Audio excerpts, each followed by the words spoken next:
સ્થાનિક સ્વરાજ્યની ચૂંટણી પૂરી થઈ, પણ સૌથી મોટો સવાલ એ છે કે મહાનગરપાલિકાની અંદર મેયર, ડેપ્યુટી મેયર અને સ્ટેન્ડિંગ કમિટીના ચેરમેન કોણ બનશે?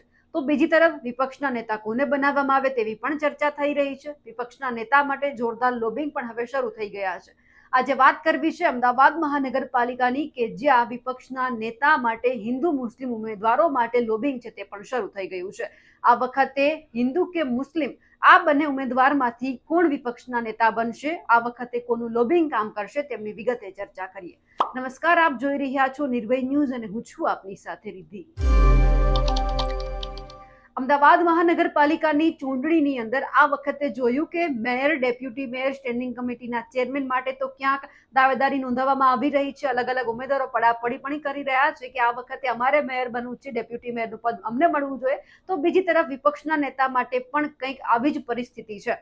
ગુજરાતના સ્થાનિક સ્વરાજ્યની ચૂંટણીમાં કોંગ્રેસને માંડ ગણીગાંઠી સીટ પણ નથી મળી. તેમને જીત મળી છે તેમાં પણ હવે કોંગ્રેસમાં અંદરોઅંદર રાજકારણ ગરમાયું છે. અમદાવાદ મહાનગરપાલિકાની ચૂંટણીના પરિણામ કોંગ્રેસ માટે નિરાશાજનક જોવા મળ્યા છે.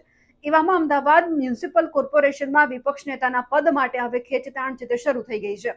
ચૂંટાયેલા 18 મુસ્લિમ અને 14 હિન્દુ ઉમેદવારો વચ્ચે ભારે લોબિંગ શરૂ થયું છે કે કોણ બનશે અમદાવાદ મહાનગરપાલિકામાં વિપક્ષના નેતા. અમદાવાદ મહાનગરપાલિકાની ચૂંટણીમાં પરિણામ ભાજપ તરફી રહ્યા છે. કોંગ્રેસની કમિટેડ વોટ બેંક ધરાવતા ગોમતીપુર, મક્તમપુરા, દાણી લીમડા, બહેરામપુરા, દરિયાપુરમાં પશ્ચિમ વિસ્તારોની સરખામણીમાં મતદારો કોંગ્રેસની લાજ રાખી હતી. અહીંયા કોંગ્રેસનો જબરદસ્ત વિજય પણ થયો છે, પરંતુ હવે અમદાવાદ કોંગ્રેસમાં સત્તા માટે સંગ્રામ છે તે શરૂ થઈ ગયો છે. કારણ કે હવે અમદાવાદ મહાનગરપાલિકામાં 192 પૈકીની 160 બેઠક જીતીને ભાજપે કોંગ્રેસના સુપડા સાફ તો કરી દીધા છે.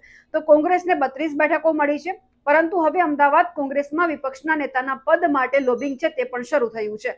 અમદાવાદ મહાનગરપાલિકામાં કોંગ્રેસના પરિણામ ઉપર જો નજર કરીએ તો અમદાવાદ કોંગ્રેસમાં જીત બાદ 18 મુસ્લિમ અને 14 હિન્દુ ઉમેદવારો છે.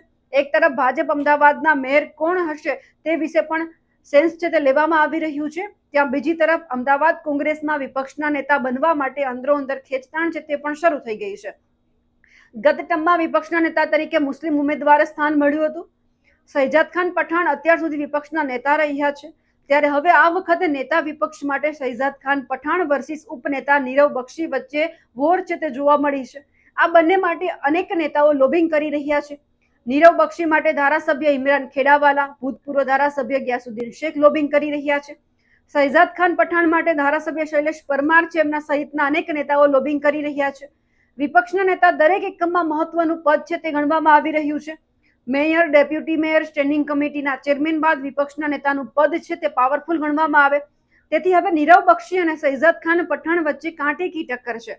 જોકે ગત ચૂંટણીમાં પણ શહેજાદ ખાન પઠાણ અને નીરવ બક્ષી વચ્ચે ટક્કર હતી. ગત વખતે પણ આવી જ રસ્સાકસી હતી. અમદાવાદ મહાનગરપાલિકામાં કોંગ્રેસ પક્ષના નેતા પદે દાણી લીમડાના યુવા કોર્પોરેટર શહેજાદ ખાન અને દરિયાપુરના કોર્પોરેટર નીરવ બક્ષી વચ્ચે વોર હતી. તે સમયે પણ વિપક્ષી નેતા પદ માટે ખેંચતાણ જોવા મળી હતી. આ ખેંચતાણ બાદ 11 કોર્પોરેટરના રાજીનામા પણ પડ્યા હતા. આ રાજીનામા અને આંતરિક ચર્ચા બાદ આખરે અમદાવાદ મહાનગરપાલિકામાં કોંગ્રેસ પક્ષના નેતા પદે શહેજાદ ખાન અને નીરવ બક્ષીને ઉપનેતા બનાવાયા હતા. ત્યારે ફરી એકવાર કોંગ્રેસ માટે આ જ સમય આવીને ઉભો છે.